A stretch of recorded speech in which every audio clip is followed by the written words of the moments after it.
Olá, vamos começar com um dado que, olha, chama muito a atenção. A idade média dos carros que rodam na Colômbia é de quase 18 anos. É isso mesmo. E nessa análise, a gente vai mergulhar fundo nesses números para entender o que está por trás desse cenário automotivo tão dinâmico e, por que não, surpreendente. Pois é, quase 18 anos. Pensa bem, essa é a idade média da frota colombiana. É um número que, de cara, já bota uma pulga atrás da orelha, né? Levanta um monte de perguntas. Então, o que será que esse número realmente nos diz sobre os carros que estão rodando nas ruas da Colômbia? Para a gente desvendar essa história, primeiro precisamos dar um passo atrás e olhar para o quadro geral, ou seja, para a economia que faz o país girar. Entrando então na seção 1, o motor econômico da Colômbia. Vamos dar uma olhada rápida nos números que impulsionam a nação. Afinal de contas, o mercado de carros é sempre um termômetro da saúde financeira de um país, não é mesmo? Ok, vamos aos sinais vitais da economia para 2025.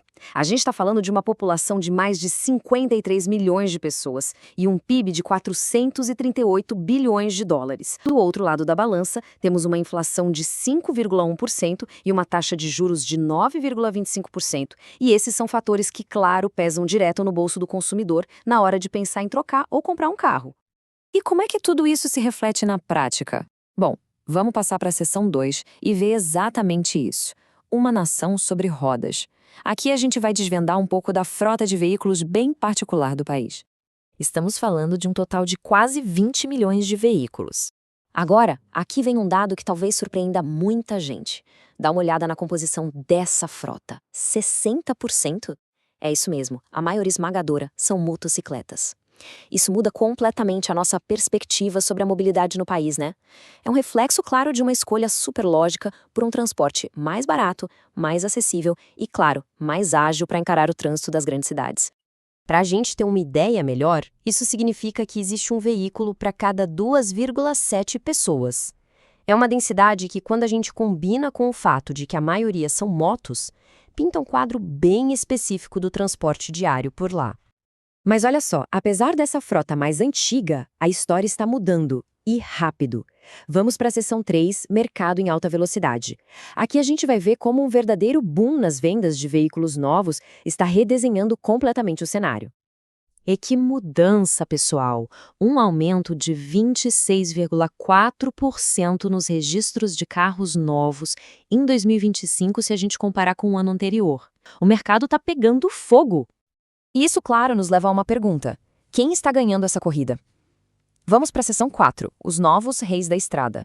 Quais são as marcas e os modelos que estão conquistando as ruas da Colômbia nesse mercado superaquecido?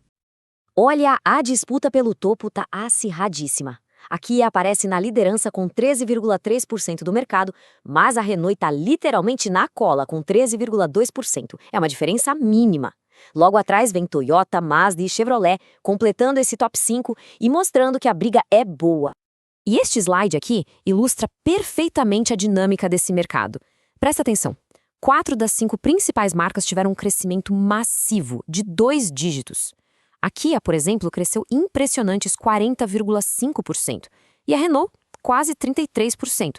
Isso não é só um número, é um sinal claro de uma mudança muito rápida e muito significativa no mercado. Agora, se a gente olhar para os modelos mais vendidos, o Kia K3 é o campeão absoluto. Um crescimento de mais de 65%.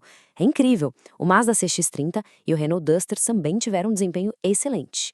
E tem um ponto curioso aqui. A pequena queda de 2% nas vendas do Toyota Corolla Cross é o único do top 5 que registrou um recuo. E para fechar, vamos para a última peça desse quebra-cabeça, na seção 5, o custo do deslocamento. Aqui, a gente vai ver a poderosa escolha econômica que os motoristas colombianos têm pela frente. Bom, antes de avançar, um conceito bem importante para a gente entender o próximo ponto, a equivalência do custo de energia. A ideia é simples, a distância que se consegue percorrer com 1 litro de gasolina é mais ou menos a mesma que se consegue com 2 kWh de eletricidade. Guardem essa informação. E agora, o ponto crucial. O gráfico aqui não deixa nenhuma dúvida. Enquanto 1 litro de gasolina custa, em média, $1,14, a energia elétrica equivalente para rodar a mesma distância, ou seja, aqueles 2 kW, custa só 48 centavos de dólar. Gente, É menos da metade do preço. Claro que existem outros fatores, como o preço inicial dos carros elétricos e a infraestrutura de recarga. Isso tudo vai ser decisivo. Mas ainda assim, os números apontam para uma transformação fascinante que pode estar só no começo. Fleet Mobility Today.